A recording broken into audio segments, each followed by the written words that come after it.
So we have just witnessed an absolutely insane game of the Six Nations competition. 50 points to 40 in favour of Scotland at Murrayfield over the French. This game had a little bit of everything. There was craziness all throughout the 80 minutes, but 90 points scored to keep the Six Nations now wide open. Both these sides on 16 points heading into the last round, but we're going to be looking through at the try scorers. I hope you guys have a couple minutes because there's plenty of them. There are a couple yellow cards throughout this game as well, and now what is next for these two sides heading into that final round? But France, they did concede early. Darcy Graham getting the first try of the match for Scotland. The wingers throughout this contest, I feel on both sides, were pretty strong. Theo Arasogby and Louis Bielbiaré for the French, and then Darcy Graham and Kyle Steyn for the Scottish side. The next two tries came for those two men that I just mentioned from France. Louis Bielbiaré scoring in the 18th minute, and then Arasogby closely following with a try of his own in the 22nd. Then it came another try for Scotland. Kyle Steyn, the try scorer there, followed by Pierre Schoeman, who also scored before the halftime break. Jalibert got a yellow card, and then at halftime, 19 points to 14 in favour of the Scots. Now, that game, it seemed like it was going to be a close finish, but the way that Scotland came out in that second 40 minutes was absolutely incredible. 44th minute, we saw the try from Ben White.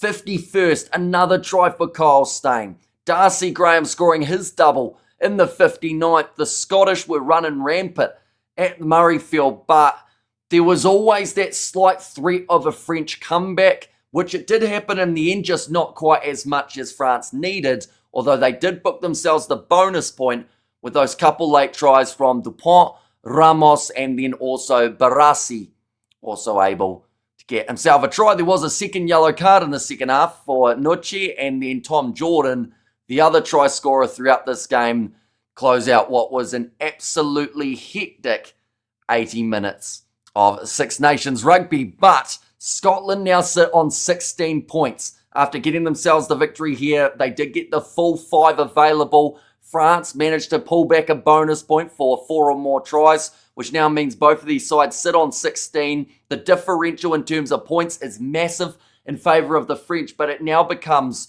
whatever happens next week between Ireland and Scotland, France need to one-up whatever Scotland do if they are victorious. So there's plenty of excitement still to come in the Six Nations campaign. We are not too far away from Italy versus England, which will be happening just around the corner. But I think that the biggest thing that let down France in this game, it was their discipline. Now, Scotland were hardly penalised throughout this matchup, and they made the most of the opportunities when France were. Twice throughout this game, we did see the yellow cards for France, although there was that really last minute yellow card for Josh Bayliss, although it didn't seem to impact too much other than one last French try coming in their favour. But overall, I think that France would look at this game and say they just got it a little bit wrong. And also those kicks in behind.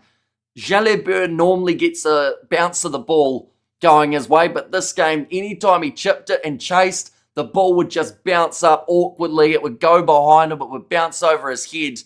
And for a side that weren't getting the bounce of the ball, France did go to that kicking boot quite a bit throughout the 80 minutes, but the Scottish attack was looking extremely strong. Big concern for Kyle Steyn with the fact that he suffered an injury when trying to tackle Dupont in the try-scoring motion, and he didn't actually return out onto the field to collect his Man of the Match award due to still being in the injury room. So if he is out next week up against Ireland, that is an absolutely massive hit for Scotland, because I think he proved himself well and truly for what he can do out there on the field for the Scots.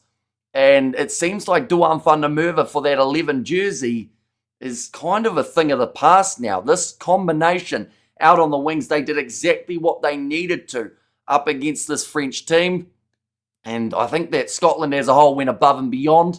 It was just those late tries from France are still a little bit of a concerning part of the Scottish game. But next week, Scotland versus Ireland. That is the second match of Six Nations round 5. And then also the game after that will be France versus England. It will be all about seeing who can finish off the competition as number 1. Theoretically, we've got 3 teams at the moment who can win the Six Nations competition, which just proves once again how entertaining of a comp this has been so far. But do let me know what you thought of this Scottish performance. Who were the players who you felt really did step up? I think Kinghorn at 15 as well for the Scottish definitely deserves a mention.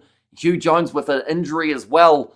This could look like a very different Scottish side up against Ireland next week, and Ireland will look very different too with their returning players.